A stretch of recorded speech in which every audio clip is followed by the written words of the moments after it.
my son, my 15-month-old son, started walking. I thought you were going to say driving. I think we're almost there, so I was happy about that. He started walking just like 4 weeks ago. Yeah. Little baby steps, 2-3 steps, and then boom, he fall to the ground. It's cute every time it happens. Okay, we've seen all the America's Funniest Home videos. When I do it, now it's cute. My wife's like, you're spilling Hennessy everywhere, Alexis.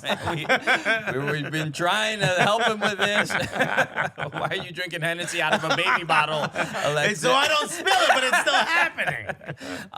So just a couple weeks ago, started walking. What a great time in any child's life. This is a watershed moment in this child's career. The family couldn't be prouder. We're very happy. You're proud, as if you had anything to do with it. Okay.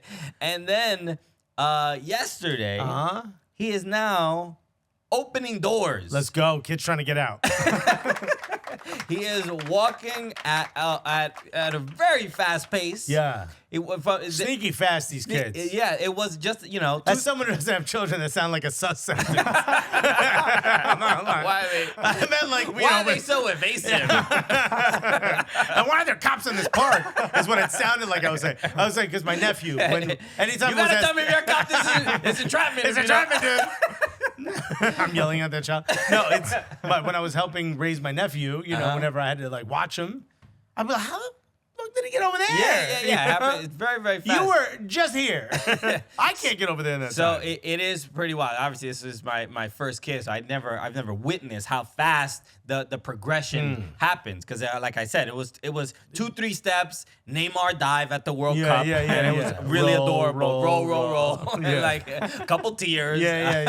And now it is just like he's juking. Yeah. Now it's like since he's opening doors, I'm like, bro, I can't let you in. Yeah. You can't just go into the bedroom or bathroom or open the front. You open the front door. Nah, that's crazy. And it's like, I can't let you. And then he's like getting frustrated. Well, how do you know he didn't order Uber Eats? It's like, the guy's downstairs. Yeah, he's just got a titty. just a heavy breast filled with a lot of milk, a lot of leche. So it is. It's just like when I don't let him open the door, he's like, getting mad. I'm like, bro, you serious? Yeah. You just figured this out. You're going too fast. You know what I mean? Like these kids these days, they gotta slow down. You know what I mean? They're so fast. So shout out to Mateo for walking. That's a beautiful thing. So welcome to the show, everybody. It's the Cooligans, buddy. We're excited to be back after Copa America has begun. The U.S. men's national team has now started their campaign with a victory against Bolivia. We're gonna talk about that. We got to talk about the Euros. You're Christian Polanco, by the way, and I'm Alexis Guerreros, just in case. Yeah, I was going to get to that, did but you? know what? Don't let me do my job. Normally, you don't do the beginning part until you say that. So I was like, oh, the kid forgot. I was going to get there, but yes, so it's been a fun weekend of footy. We also did a really fun stand-up show over the weekend at the Ground. Just a Joga Comedy. Sean Zorn, who invited us to do the show, a stand-up comedian here in New York City. So we got to do stand-up, and then we got to play soccer. Well, relax. The theme is you could, if you wanted to, do comedy and then play soccer. That was an option. You did not partake. I did the first part. You did the first part? I thought I did the first part pretty well. And they were like, do you want to play? And I'm like, that's hilarious. Already, we still got jokes, huh? All right, folks. I'm out of here. So, we both did sets, and then we, you played soccer. I did get a nice video of you, though. Thank you. I went soccer mom. I went full soccer mom. You didn't record when I did anything positive. Well, it's not like you told me now I'm going to do something positive. I recorded you getting the ball taken away from you, and I'm like, he's probably not going to want that. And immediately you score afterwards. I'm like, what happened? Look, I mean, you saw some of I scored like 3 goals. Yeah, I saw 2. You two saw of the 3. What'd you think? I mean, come on. You already know. I know you got it. Bro, I'm also not going to lie. I missed the first one because there's that big part of the wall there. Yeah, that just impedes your vision. And had I gone either to the left or to the right, I would have been out of the air conditioning. So I was staying in the air conditioning. No, that is fair. Yeah. It was... the room is brutal. Yeah, the field itself is not air conditioned, but the rest of the place is. Just really just the one spot because they keep opening the door. So I was staying in that freeze frame. But it was dope. So shout out to them. Thank you to all the guys from Joga Comedy for the invitation. Hey, shouts to the ground for doing something like this. It was really, really fun. So it was a really cool experience. And I got to play soccer. We got to interact with like fans of the show. So it was like, it's one of those things of like, we told jokes and then it was like, all right, well, no slide tackles. Shouts to Diego, who came all the way from Toronto, mostly to see Messi tomorrow. But he was like, I also wanted to see you guys, and I saw you were doing a show, so I came early, which was really cool. Which is really cool. So shout out to everybody that came through. So I should have, as I was talking about this, I should have just put up the tweet and showed the photos and stuff. But yeah, it was really cool. So shout out to everybody. Shouts to Pico. I wore your shirt, Pico. Pico? Yeah, Gabaldon Art. Oh, that's right. And that's what was from what team? That was El Paso Locomotive. Yes. So that was their Dia de los Muertos.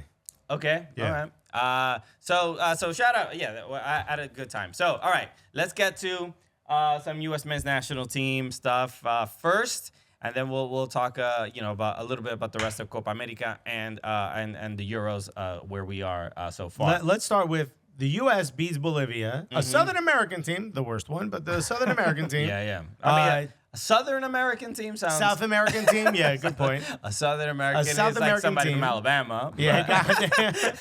With the Republic of Georgia. Bolivia Crimson Tide, right? Yeah. Oh, we also didn't mention that Miguelito is here. I'm back. In the building. This is our final Metal Lark week. This is the penultimate episode. So and then Thursday will be the final one. But Miguelito is here for those. So yes. apologies for not mentioning that. And then we have to drive somewhere near Lake Farms, open the back door, and throw a stick. And that's how... and let Miguelito yeah, out. Miguelito chases in and turns around. It's like, I thought you wanted this back.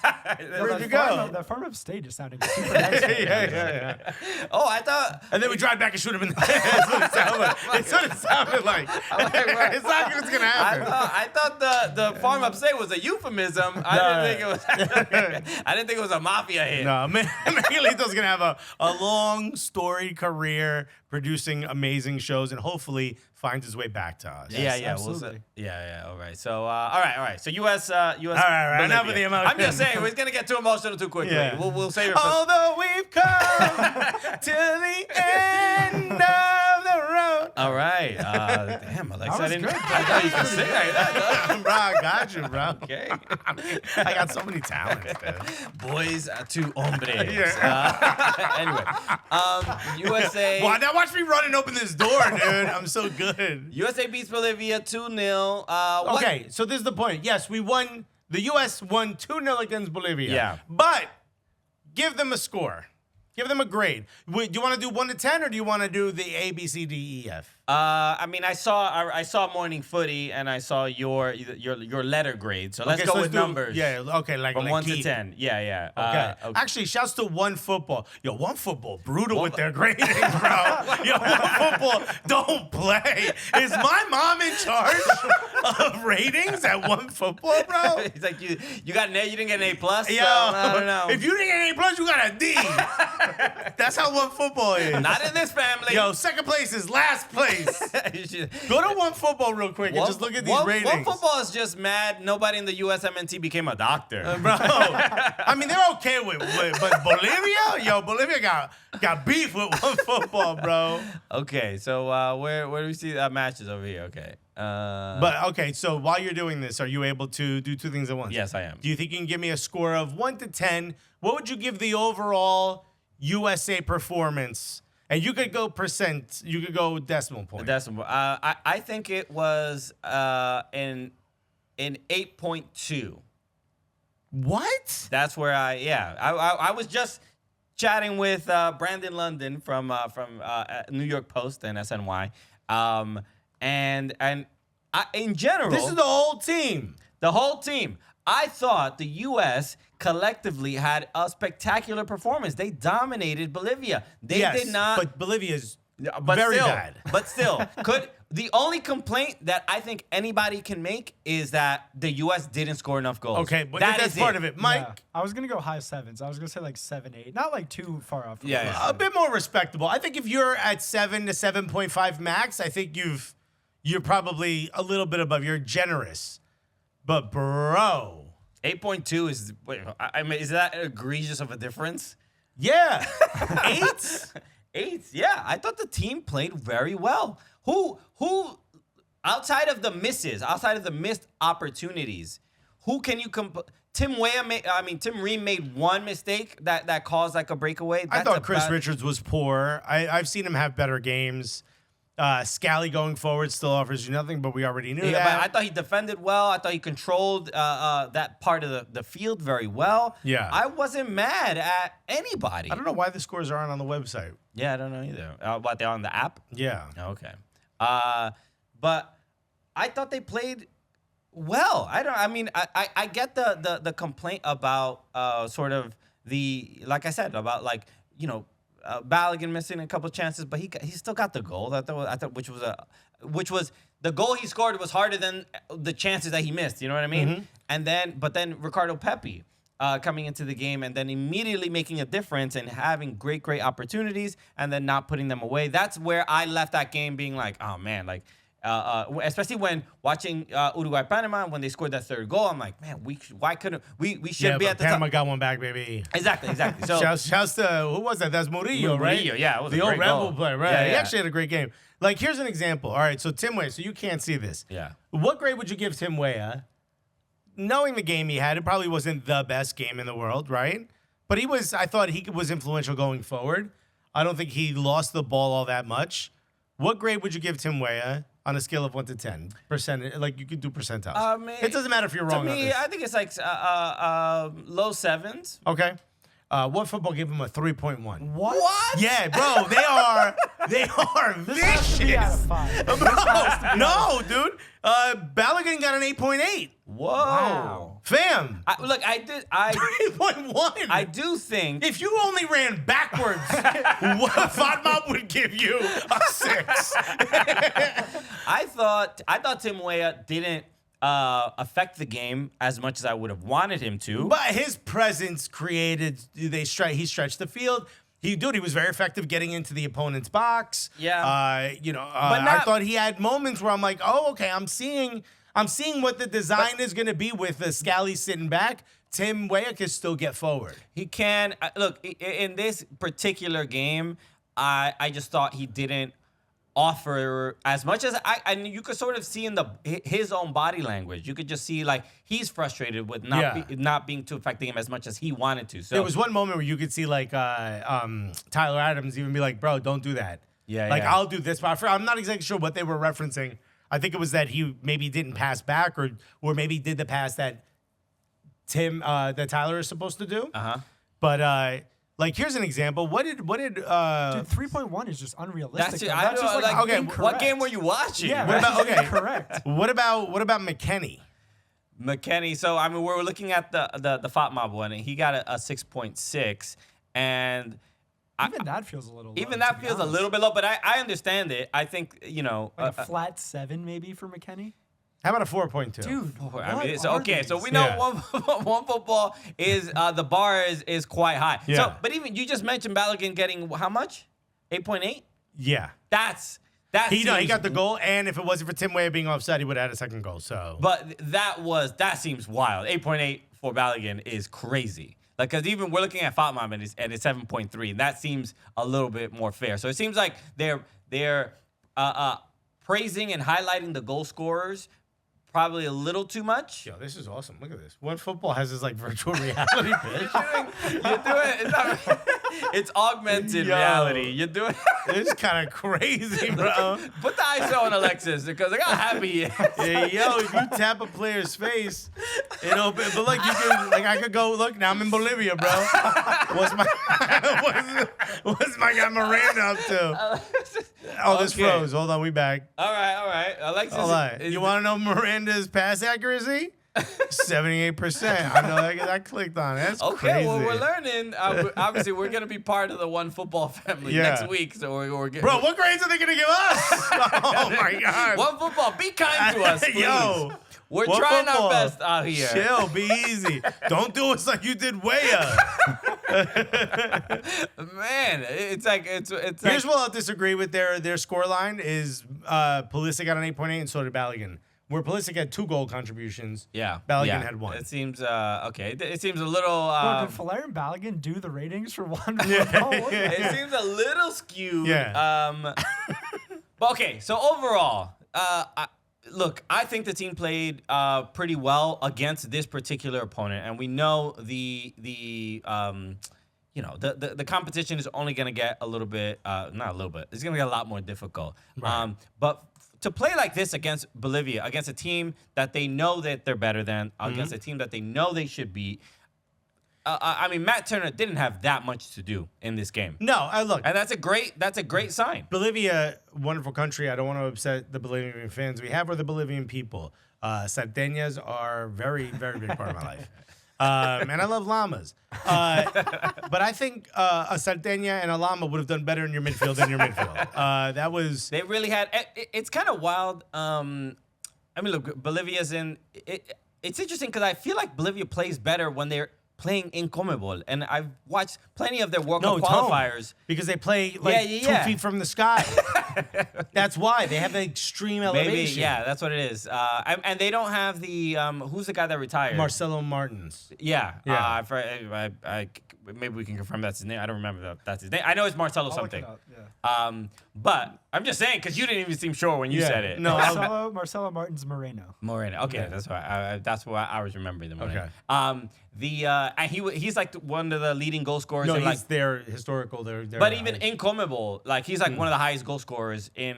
He knows the bounce up in the sky. Like the ball bounces different. Okay, my man is in the clouds, and he just has an advantage. He could. So not having a player like that has been. He could smell if it's a Boeing or an Airbus. My man. He's like, oh. He's like, hey, a couple bolts are loose on that door. You might want to get out of that Boeing, but not till it lands. So like, not having San Jose, it's a good flight. Not having a player like that, I think is but they had time. You know, they had time to figure out. This is not a great team. They're not filled with a lot of quality. I think it just speaks to the development of players and of the game and of the sport in the United States. And, obviously we have a couple dual national players, but a lot of these guys, Tim Ream from, St. Louis? Where's he from? St. Louis, I believe. Tim Ream, yeah. St. Louis. Weston McKennie from Dallas. Tyler Adams, Wappinger Falls, New York, okay? Yep. Anthony Robinson. London. London. From the streets of Brookline. Brooklyn upon water. But like if you Chris click Richards as well, Dallas. Click on Villa Mill, right? Villa Mill. Yeah, right there. And just like, all right, he plays for an Ecuadorian team on loan. Bro, the names, this is just a side note, the names of the Bolivian teams are absolutely hilarious. There's a team called The Strongest. The Strongest? And they're always ready. Yeah, Always Ready is my favorite. The logo's awesome. I've never seen but that. But The Strongest is perpetual Copa Libertadores team. Uh-huh. Like they are Bolivar and The Strongest always. We are ready. Great name. There's Bolivar. Bolivar is their biggest club at the moment. Blooming. Okay. All right. Your friend Dale's put that together. There's The Strongest. There's The Strongest. The Strongest. Bruno. You gotta say it right. the Strongest. Yeah. That is. It's like you leave it. Right. Yeah, the right back is from Always Ready. That's a great name for a team. Bro, I want one of these kits so bad. It says car on it. Gloob Always Ready. This is great. Yeah. I've never heard of this team. No? Gloob Always Ready. Well, they were not. You might want to change the name. They were far from. Yeah. Diego Medina, not ready. Damn. Did you sign for Unprepared? Yeah. I don't know what club you play for. He plays for club. One more minute. He plays for club. Hey, slow it down a bit. Yeah. Club. Oh, we're doing this today? No, they had no answers. I mean, the U.S. were just objectively better, and I liked that. Look, the goal was the first goal from Pulisic was great in the fact that you saw those first, like, especially 15 minutes. It felt like Marcelo Bielsa was coaching this team. You know what I mean? Like pressing, getting the ball. I thought that they took their foot off the gas in the second half. They did. I think once that second goal came in at the close of the half. Yeah. Shouts to Valerian Balogun for scoring a beautiful goal. Gets the ball in space. What an angle he decided to take for that goal as well, which is wild. Just completely across the face, almost from outside of the 6, which was wild. I also love that Balogun, and I don't know how many strikers that we've had that were this good with both feet. But he's like, sometimes it's hard to tell what is his strong. I mean, it's clear, it's obviously his right foot, but not only does he take left-footed shots very well, but he also dribbles with his left. You see him, like he did this very, so many times throughout the first half, where he explodes with pace, pushing off on his right foot and dribbling with his left. So like defenders can't necessarily be like, oh, make him go left or make him go right. Like he will blow by you, whichever direction you sort of want to allow him to go. And also in his goal, and to give him credit, he did shoot with his left foot, right? Yeah, that was a left foot goal. Beautiful, well placed goal. I think what impressed me the most is his ability to see that he had space. The defender was like, well, I'm not going to close down on you because you're too fast. Kept tracking back, so he just took it to him. He just went at him. And that, to some degree, is something we have not seen in a while. We see it from Christian Pulisic, but I don't know if that's Ricardo Pepi's game. Ricardo Pepi's game is more getting in behind. Yeah, he is not he's not going to dribble around. He's not a 1v1 guy. No, not at all. So I did see that from Valérien Balogun, which kind of gives you an idea why even if he's not scoring, he starts because he offers you so much more. But you said, plus his ability to drive at defenders and just create. If he has a slight mismatch, bro, he's taking it on. Yeah. We just got to find a way to get in the ball, which brings me to the next point. The grade you gave, what'd you say, was an 8 point? For the team, 8.2. 8.2. Crazy. Well, I work for One Football, so I'm going to go 0.002. I haven't signed my contract yet. Apologies, One Football. I'm going to go with a One Football type score, and I'm going to say it was probably closer to a 6. 6.5, maybe. Let me explain why. Okay. The level of competition, we have a team that offered a little bit of pressure to our back line, a little bit, but in doing so, created a lot of space in the midfield, created a lot of space in between lines, and we didn't take full advantage of it. I didn't see the ball go central enough. We were trying to win on the wings, it makes us predictable. We stayed only going down the left-hand side. I get that Scally doesn't really offer you a lot on the right-hand side, but to create, like, part of me wishes that if we're gonna have Joe Scally sit back, slide him over in a back 3, let Tim Weah slide back a little bit, and then get McKennie in those mid spaces to help free up Gio Reyna. I didn't see that. What I saw was Gio Reyna damn near having a low volume conversation with Tim Ream. That's how far back he was. And then why is McKennie doing the same thing with Balogun? Why are you up there, dog? And this is the 3rd game in a row where we've seen this. Where McKennie's all the way up. But I'm like, I don't really understand what the process is here. If we're going to completely give up the central space in the midfield, are we just expecting to just continuously go down the wing and then just pepper in either slashing, cut in, and a sort of a diagonal pass back, or cross after cross after cross after cross across the face of the goal? If that's all we're going to do, we're going to be very easily found out. I mean, look, I think that's a fair criticism as far as like what was happening centrally in the field. I do think, Gio Reyna. Is there a way to pull up Gio Reyna's heat map, Mike? Is there a way to find that? I can look for it. Yeah. Yeah, I don't know. I don't think they do it on this. I think Flash Score does it, but look, I thought Gio Reyna had. Even though he was on the left most of the How match. many times did Gio Reyna get fouled? Yeah, he got fouled. But also they were like, what, when Valérien Balogun tried the Rabona? Oh, That's when Bolivia said, oh, some of us play for always ready. We are prepared to beat the crap out of you now. Some people don't know, I play for I Got the Smoke. Yeah. And I play for Club Atletico These Hands. so people need to chill out a little bit. And you might want to look out for my boy. They're strongish. So I thought Gio Reyna maybe was slightly affected by that because I thought he made a lot of good decisions in the midfield, but he was getting fouled quite a bit. I think he drew 2 yellow cards. This is since Colombia, Berhalter's been, and by the way, okay, same stickers as Berhalter. Shouts to Berhalter. Berhalter's been doing Did he send them to you? What did he say? No, he didn't. But same one. Shouts to him for having the wherewithal. By the way, you reminded me I had these sneakers, which is why I wore them. But imagine he did. I'm like, yeah, my boy Greg, Triple G. The reason I can't understand the reason why he would do this with McKennie so far up, Reyna so far back, you just split the lines. Like if you look at when Reyna gets the ball, he's like 35, 40 yards. Maybe that's too much, but whatever. He's a far distance away from the front line where I'm like, is it the style we want to play, more compact? Like, think of the Arsenals, think of the Manchester Cities. When Rodri gets the ball, when Kevin De Bruyne gets the ball, I would say Gio Reyna is trying to be our Kevin De Bruyne, right? Making effective passes to our forwards. Yeah. If Kevin De Bruyne gets the ball, dude, he's not back where Gvardiol is. He's closer to Erling Haaland. Right. But Odegaard, closer to Saka, closer to Kai Havertz. But that's clearly not the information that Gio Reyna is getting. He's not being told, or the command is not be like, yo, take the rock up for it. But that's a skill set. I agree, because Gio Reyna is better with the ball at his feet. We've all seen it. We saw the dribble that he went through at the Azteca and went through 29 Mexican defenders, and it was remarkable. And we sort of want to see more of that. But it feels like with this group of players, with that midfield, so McKennie, Adams, and Reyna, it feels a little bit like distinguishing what everyone's exact role is going to be, especially between McKennie and Reyna, because I think McKennie and Reyna are similar types of players.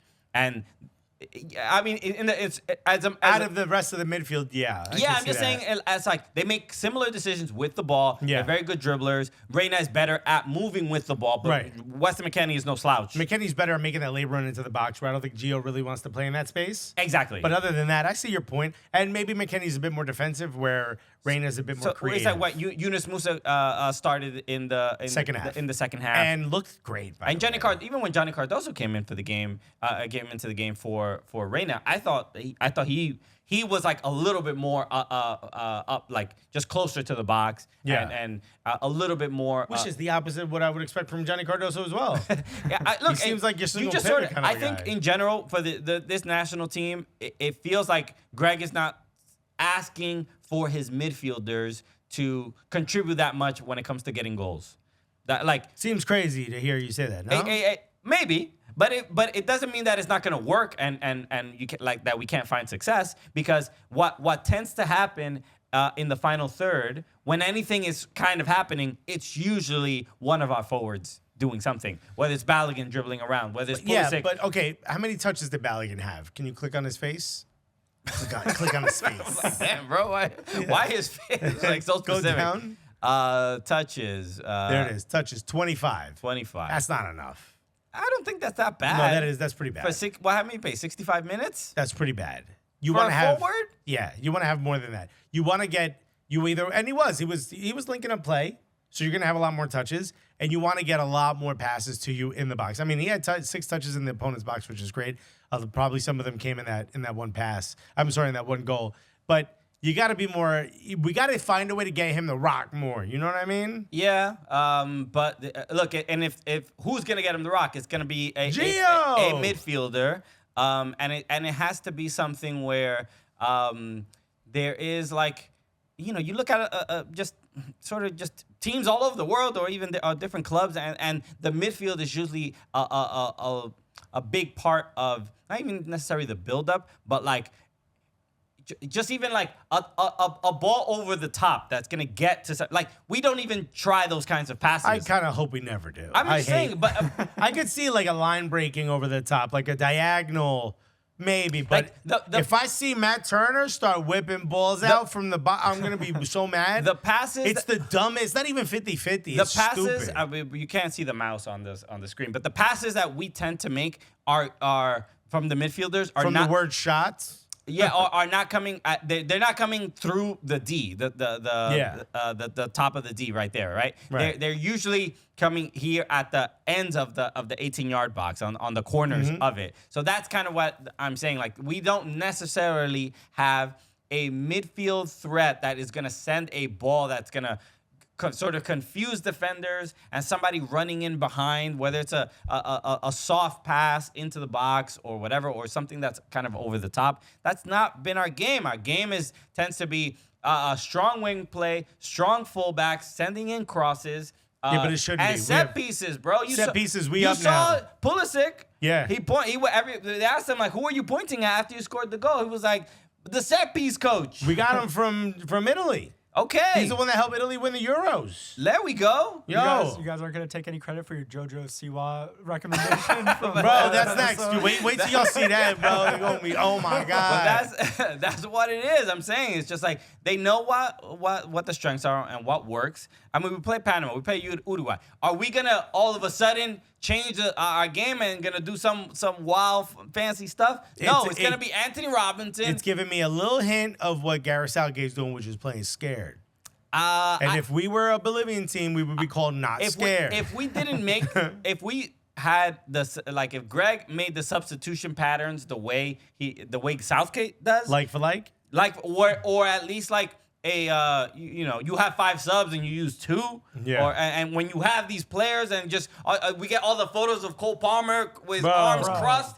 He's supposed to be cold. He's supposed to be crossing his arms because he's so cold because he just buried another penalty. No. But no, that's not what we're getting. Nothing. And look, the fact that even Tyler Adams started, I think it says something to, again, willing to take chances, willing to take risks. Again, these players. He wanted to play more than 45 Gio Reyna's not playing. Hasn't played a Doesn't matter. He's still our best midfielder in the attacking sense. I'm just saying that's why you can't compare Greg to Southgate, because he's like, I don't care what these guys are doing at their clubs. We know what they do. We got to come together for this. Exactly. Yeah. And we sort of see that. And you saw the comments from Christian Pulisic that said I would run through a wall for Greg Berhalter. And the USMNT haters and the Greg haters, they'll be like, oh, why is he saying that? You know what I mean? But it's like we interviewed Tim Weah just the other day, and they talk about Greg positively. It's like, wow, they love him. Why am I going to argue with their experience with this man? I will say, though, when you leave high school, your favorite teacher tends to be the one you didn't get along with the best,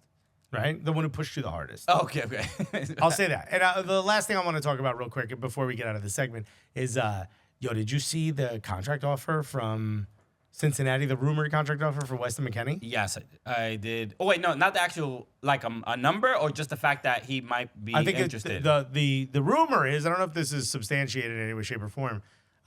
So I heard word from one of my sources. Your boy got sources now. Oh, bro, sources? Yeah. Okay. I thought you only had sauces, but no, you actually got sources. So I was at a Chipotle, right, and this dude was talking behind the counter. So one of my sources told me that Weston McKennie was being shopped around to MLS clubs, and that an MLS club was heavy coming in. So I was like, bro, that's kind of crazy. So the offer supposedly is $15 million to buy him. It's not a bad deal. Not at all. Not a bad deal from Juve. Juve clearly doesn't want him, right? Well, $12 million a year. Wow, damn, bro. That's like, that's no joke. That's more than like most NFL players. Bro, that's. I mean, it's deserved. At the end of every month, $1 million hits your bank account. Yeah, I mean, that tweet was going around. This is the one I saw from MLS Network. I guess they were quoting Christian Dyer as well, who reported it originally. And look, because it starts the conversation of like, he's one of our best players. Why would he play in MLS? But can we talk about $12 million? 12 million. You don't scoff at. You ain't getting $12 million. That's about what, $250 a week. Yeah. You ain't getting that. You ain't getting that in Europe. I'm surprised Cincinnati would have that kind of money. Me too. Where you getting this money from, Cincy?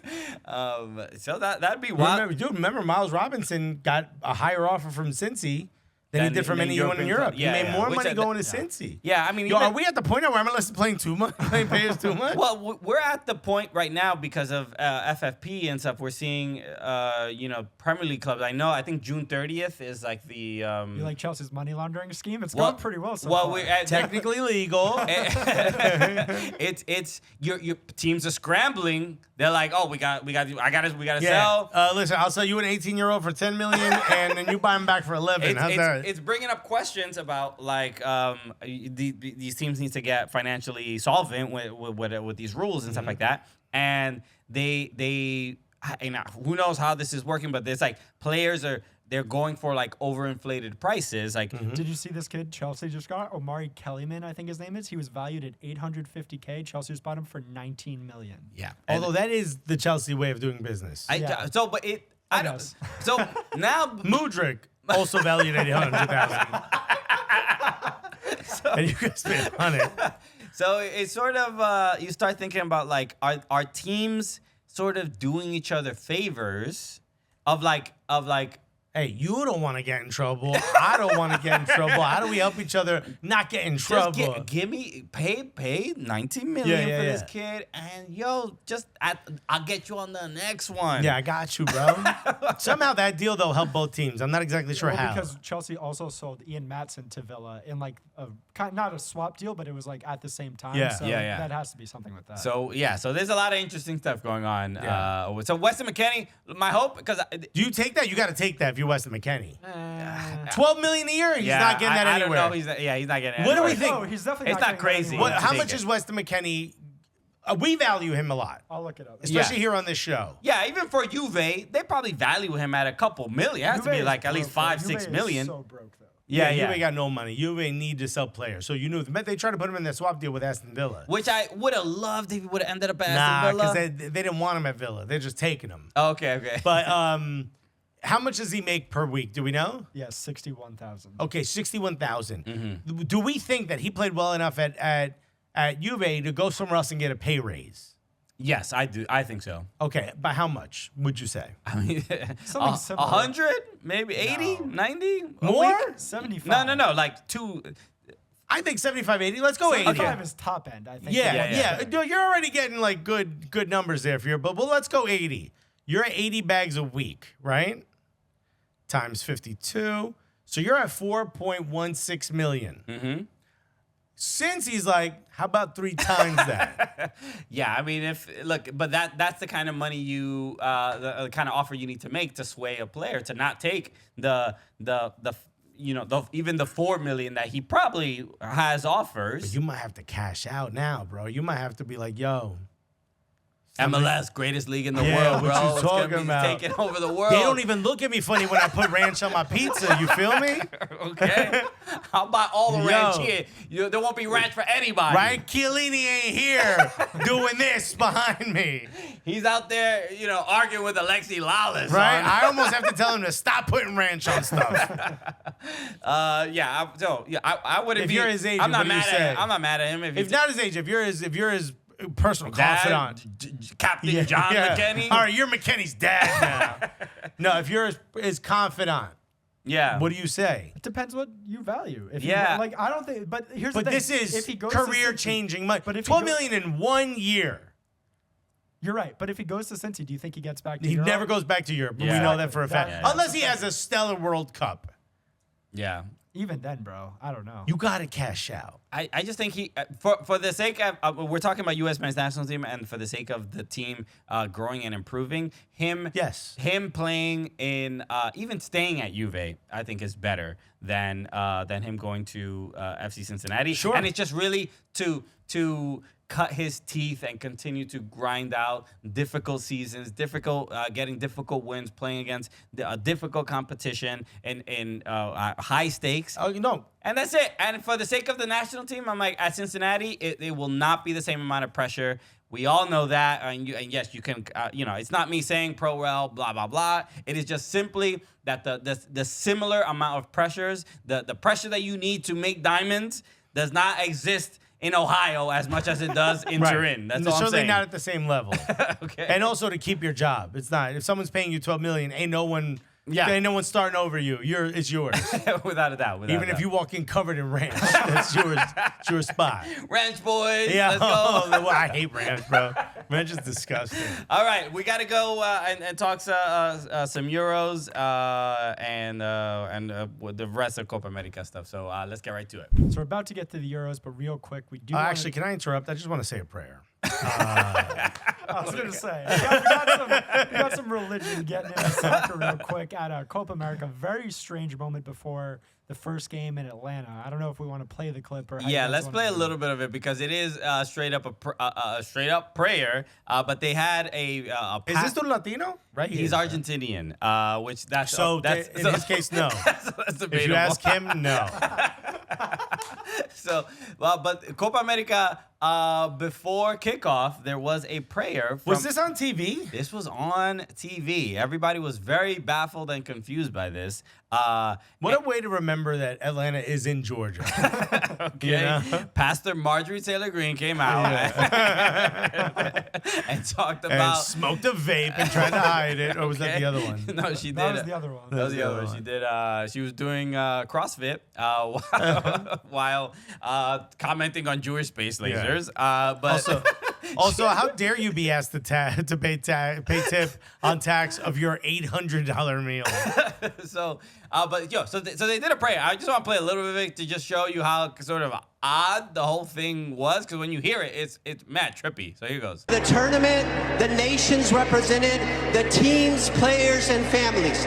May your peace, your protection be upon all. In Jesus' name, amen. I was with him until...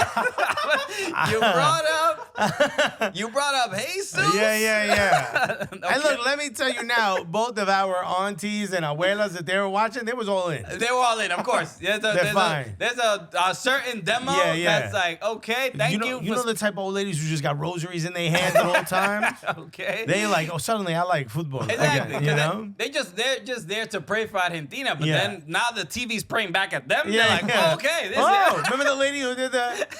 She would have freaked out if she saw this. She would have been like, finally, it's being reciprocated. But yeah, national broadcast? A national broadcast just is right.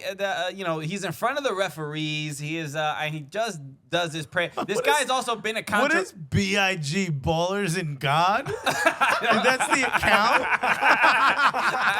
Thank you, Ballers in God. Thank you, Ballers in God, for capturing Thank you for us. allowing me to cook this individual. But this guy is Emilio Agüero Esgaib. He's a pastor. Of course, we're getting this from the New Indian Express. But apparently he's has espoused kind of like homophobic and transphobic things, which is not too shocking. An From Argentinian pastor in Georgia? No way, bro. That's crazy. Not that that's surprising, but the fact that it's one of those things, even like as comedians, sometimes we look at other comics and be like, yo, how'd you get that gig? Right, yeah. This is one I'm like, how did you get this gig? How we have budget for that, but not a better pitch. That's crazy. That's crazy. Wild that anybody, this is CONMEBOL, this is CONCACAF. They were like, yo, this is how we need to start this tournament. This seems like a little bit of like, you owe somebody a favor, 100%, and it's like they have some dirt on you, so you gotta let this guy do this thing. He's like, yo, my cousin's a pastor. Look, my kid, he's with Techers and Jesus.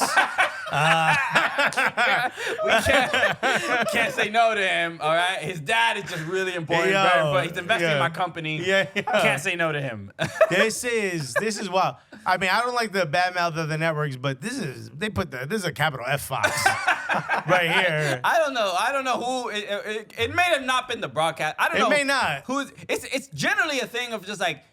Uncle Arthur seems like not the Arthur Blank don't seem the type to be like this. Look, we're not here to mock people's religion. No. In In fact, if you're Christian, maybe you enjoy this, but think about everyone else. But there's people all the time that are like keep politics out of sports. Yeah. And blah blah blah blah blah. Yeah. And then but this? Yeah. Like, yo, if you ask the player who just scored a winning goal and you say, hey, blah blah, and he said all this, you'd be like, all right. Yeah. He loves God.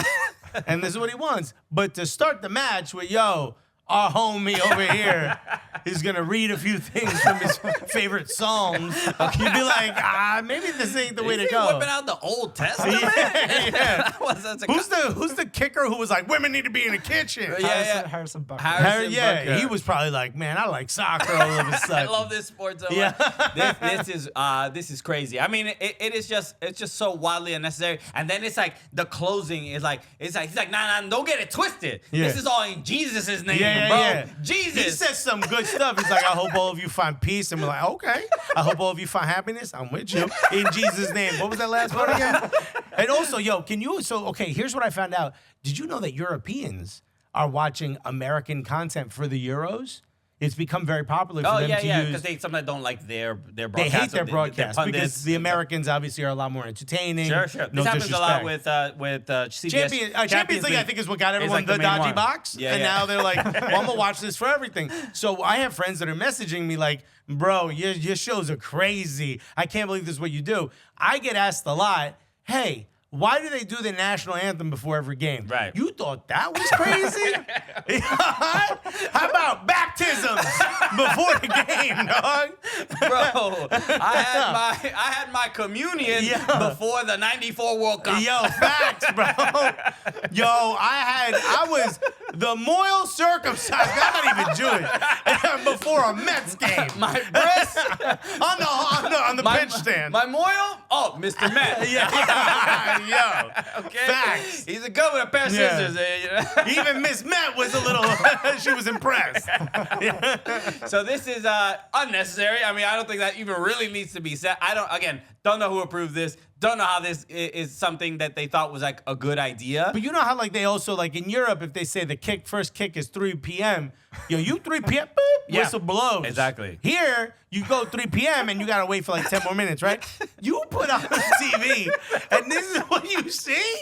You're thinking to yourself, this can't be the official broadcast. Right, it feels like one of those, when you leave the TV on too long, Yeah. and it becomes like Yo, a religious network. Yeah, it's like there's like a one that's like it's like the Bible version of QVC. right. That randomly would pop on and be like, yo, they sound how much holy water? That actually sound like a good deal. Bro, I didn't know. Televangelist all of a sudden right before a game. Yeah. This is crazy. I mean, we're making fun of it. This is so unnecessary. It's a little embarrassing. It's a little embarrassing. It's a little embarrassing. I don't know. It's just, of course, and it's one of the things, you clearly offend so many people by doing it. Yeah. And there's just no Or you report. just leave everyone out. Right. And then some people might maybe religious people might be like, but like Kaepernick can do that or whatever, and it's like, yeah, he can. I don't know what to tell you. He can do that, and it's like you can be mad. Yeah, they're not apples for apples. This Right. argument. Yeah. Kaepernick is not like Alhamdulillah, like Yeah, whatever. yeah, He's not yeah, doing yeah, the whole. He's yeah. not specifically talking about Yeah. any religion or trying to prop up anything in particular. He's calling out injustice. So Right. so that's allowed. We're cool with that. Yeah. And even if you're Also, not, Kaepernick ain't grabbing the microphone before a game. but he's not on a prayer rug and doing the Yeah. whole thing. It's just so wildly unnecessary. I can't even. I actually do not think this has ever happened ever in the history of this sport. If you can find me another instance, I'll look it up. Yeah. this is so wild to me. I know there were like chaplains that would bless the prayers, but they are the players. But you do that in the locker room, bro. You don't bring my guy out. How'd you get a microphone? So incredible. All right. Let's move on to the Euros. And we've had a couple matches, obviously, since we last recorded on Thursday. There've been, I don't remember exactly where we left off because we recorded after some of the We'd games have to go happened. over every single result. one, Let's but just the- go recently. How about how bad Italy looked against Spain? I mean, this one, I just want to credit Spain. I think just Spain are that good, and Italy are generally known as like defensive teams, and I think they were legendary- hoping to change that. But no, I don't think this Italian team is just good enough. And who are they playing? They're playing Croatia today, right? Yeah, I mean, The the games. lineups just got released. They changed everything. Their whole new formation, Italy, I'm talking about. Okay, yeah, we're Two- looking at. Scamacca got benched. 2 new strikers coming in. Darmian's playing right wing back now. Jeez. So this is it's an interesting score. We're recording this right before the two matches. Damn, hit him with the 3-5-2. You ain't gonna score on us because I think they get through with a draw and an Albania loss. Okay, so they're Or is playing that Croatia? I do No, not that's know. Italy. Yeah, they're playing it. They're playing it safe. But yeah, I thought. Yeah, I mean, Spain just looked that good, and then like Spain and Austria are the only two teams that play like clubs in this whole tournament. Sure. I'm impressed with Spain to the fullest. Was it you who said, how come we ain't talking about Spain a couple weeks ago? I'm trying to remember who said that. I don't think so. Somebody said like, yo, we're not talking enough about Spain, Just bro. take credit for it, Chris. Yeah, you really could have just been like, yeah. We're really not talking enough about Spain, but now we are. Yeah, I thought, and Nico Williams is So good. Bro. he's Electric. yeah. That's the one thing as far as like teams that at the Euros that look like not just like look like sort of club teams, but just look like confident and poised and really commanding games. I mean, Spain to me is that country and that team that just looks and then again, because they have a lot of newer players like Nico playing in this tournament for the first time, Lamine Yamal playing in this tournament as well, and they just both look like they've been there for years and look really confident. And it also it says something about when we think of the Spanish national team, we think of like Barcelona, and we think about we think of like tiki-taka and that style of play, but there's like just absolute sauce on some of these. And also, they're way more direct than they play. used to be. They're like, yo, go ahead and try to play us this way. We'll just beat you on the wings. We got Lamine Yamal over there, and we got my guy Nico Williams here. Rodri's missing Nico the game, Williams. right? Spain changed their entire lineup. It's 11 new players playing. Oof. Is it Dani Olmo? Dani Olmo, Joselu, Oyarzabal, and Ferran Torres. So I literally said on the show, show me Olmo, show me Oyarzabal. I'm glad that that's happening because by the way, this team is still good enough to beat Albania. Shouts to Albania. You played your hearts out, but this is still a tough team to beat, even though you have a completely new Did you squad. see David Raya. How about that? Didn't one of the Albanian players Yeah, he got suspended. He got suspended 2 games for leading a chant that was like it was like violently anti-Serbian. Yeah. And I think we were talking about it in the last episode, like just the Balkan teams. Yeah, it's the just Balkans are like the Bronx. You know, there's a lot of. Because it's really like you step on from one block to another. And actually, can I? And shouts to Yusef, who I had this conversation with. I just want to take a second to just clarify some of the stuff we've said on the show, because you and I sometimes will be like, "Yo, white people, they ain't got no sauce, this and that." We're not talking about Balkans. I need y'all to know that. I mean, generally, we don't. That's not generally the tone of like we're not calling out white people. We're not having sauce. But if we never said something like that, like joke a little bit. Any joke. We ain't joking about y'all, dog. We're mostly talking about the Germans, man. Y'all Balkans, y'all good with us. Y'all keep it real. Yeah. No. So so some controversy there, but overall, I think one of the bigger games over the weekend, or was it yesterday? Yeah, yesterday. Germany, Switzerland yesterday. Switzerland kind of better than I thought. Yo, Switzerland. So the main reason I want to talk about Switzerland is because I mentioned this at the last Euros. This is Dominican playing for Switzerland. Bro. My man Ruben Vargas. Okay, the left midfielder, left winger for Switzerland, scored a goal that was taken away by the probably a Haitian judge. The way y'all treat them, the criminal organization that is VAR and semi-automated. Whatever you call it, the offside line. So they probably want Alexis to retire, bro. I can't, bro. This is what they're trying to do.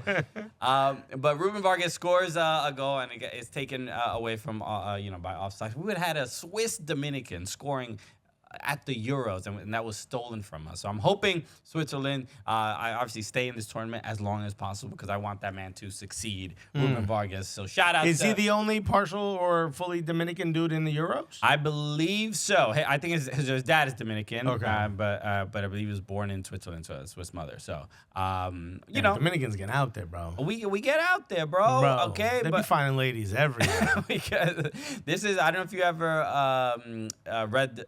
read the book. I know you didn't. The brief and wondrous life of Oscar Wilde, which is written by. Were you talking to me or the fans? But it's a great book. Who's the author? Can you look it up? The brief and wondrous life. Juno Diaz. Say that title again. Juno Diaz. He's a Dominican author. Yeah, I know who Juno Diaz is. And one of the book is about like a young Dominican kid growing up in New Jersey and sort of trying to figure out how to be Dominican, but how to be American. And it's a great book. It won a Pulitzer or something. It's a great book. I always recommend it to people. But one of the lines in that book that I always loved was that the kid, he was young, he was like going through puberty, he was interested in girls, he didn't know how to talk to girls, he was nervous, and he spoke to his grandfather, and his grandfather said, "Don't worry, because no Dominican man can die a virgin." And he was like, that it eased his mind. Right. So he was like, oh, okay, I'm going to be fine. And that is just a window into the culture. So shout out to Ruben Vargas, who's definitely not a virgin. Yeah, dog. Unless VAR was there that night. VAR gonna ruin it. I ain't cock blocking. Semi-automatic premature ejaculation monitor. Can you be in Dominican? Can you just read the name of the goalkeeper that made Team of the Week? Yes, I can. Georgie Mamardashvili.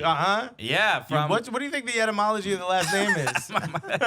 If you don't know what Mamad is, this joke is not that funny to you. Yeah, it's all good. Look it up. Yeah. Use Duolingo. From Georgia. But yeah. This is Does Urban Dictionary have a Duolingo? So the I mean, where are we at now with the what matches are left? There's a couple. There's obviously several. There's Yeah, matches there are. left. Yeah, I think there's only what 2 teams that have actually qualified: Spain and Germany? Well, Germany and Switzerland are now both in because they finished their group yesterday. But Yeah. Spain is the only other team I think Switzerland, that's guaranteed. so Switzerland, Portugal as well, guaranteed. they were leading in that game and gave up a late goal to Nicholas Fulkrug, right? Fulkrug. wow. And yeah, I was so disappointed. They played so well. But again, because that goal was taken back from the offside, there were a couple other chances that Switzerland had against Germany. This was like a little bit nervy for Germany. I thought, very much so. I thought Switzerland played well. I thought Granit Xhaka is just like He's so become a beast. damn good, man. Yeah, man. You're welcome. Thank you, Mikel Arteta. Yeah, changed this man's career. You know, he had that shot that Manu Norris stopped the left-footed blast. I was just like, bro. Yeah, no, I mean, also Xabi Alonso, I mean, has given him this confidence of like being like the It's great to elder see, man. statesman leader in the midfield. The other game that happened yesterday was Hungary and Scotland, and this was a 0-0 snoozer for the most part. Some people have Scotland having no shots on target. Some people have them as having one. Okay. I'm afraid to look at one football. Actually, I'm gonna look up their score. -6 shots on target. Can we look up their score? Oh One my football god! is like Scotland should be annexed. Hey, yo. Like, damn, yo, harsh. Okay, McTominay. You want to guess his score? I mean, it has to be under 2. No, it's 3.0. Okay. But he has the lowest score. All right. 4.3s, 4.5s. We got a couple 5s. 1.6 in McGregor. Oh, no, Billy Gilmore got a 6.5, who I think is like probably their best creative player, but I thought played pretty badly.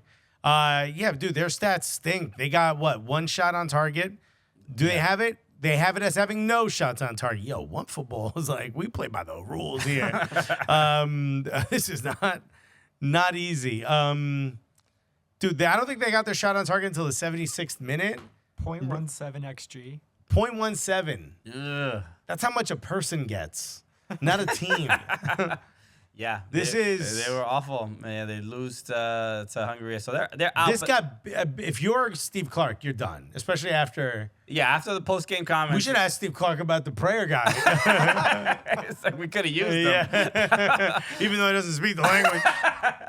So this was this makes some controversy because after the game, in the post match comments, Steve Clark, manager for Scotland, really just said something so wildly unnecessary and pretty dumb. By the way, the tweet we're getting the video from also has a joke above it in case you get offended. So, but I'll play it and we can all react to it. It's a penalty. I do not know for the life of me why it's not given. Have you asked about that and why it didn't go to VAR? It's from Argentina. Why would I ask him? Probably doesn't speak the language. I don't know. Why is he here? Why is it not a European referee? It's a penalty. Okay, so there it is. He's upset that a penalty was not called, and when she asked him, "Oh, what did the ref say about it?" He's like, "I didn't even ask him. He's Argentinian," which is like, obviously you can't speak to those people, right? regardless of any language barrier. Right, and I'm in two minds, right? Because like me as a human is like, yeah, how dare you say these things? But me as a Latino, I'm like, I kind of get it. Especially as a Caribbean, I'm like, they're not that easy to talk to sometimes, you know. So shout out to all my Argentinian homies, but you know who you are. He's Argentinian. Probably doesn't speak the language. And why don't we have a European? Why don't we have a European? Why is he here? Why It's just so wild. Why is he here? Why don't we have a European referee? Shouldn't he know that FIFA sends federation different, like other federations refs forever? That's incredibly common. Yeah. It's not his first day here, right? Yeah. He knows. He didn't take the wrong plane. I was supposed to be at Copa America. Whoopsies. Oh wait, this isn't Dallas. So he, but as soon as he says like, why don't we have a European referee? As if in Europe Spanish is not spoken, is just a very silly thing. It's a. By the way, you can't be more European and not from Europe than an Argentinian. They both speak Spanish, a language that originated in Europe, and two, will tell you they're Italian. So there's no real excuse. I mean, this is just very much a deflection of like the poor performances from Scotland at this tournament. Bro, you would, and by the way, I've said this before, I don't want to party with any other group other than, not more than the Scots. That's who I want to watch a game with, man. The Scottish fans are great. And in fact, they're so great they deserve more than this. This was trash. This was an embarrassing tournament. You did not get into this tournament for this. Mind you, they could still qualify. But No, how? yeah, they can. They could still finish in what, third? No, they can't. No, they have. I saw. If Hungary didn't score that last second goal, then Yeah, they would've had a Okay. chance, yeah. My bad. Then I must have, the infographic I saw must have been before that. Man, my sources. I got to go to a different Chipotle. Scotland was embarrassed.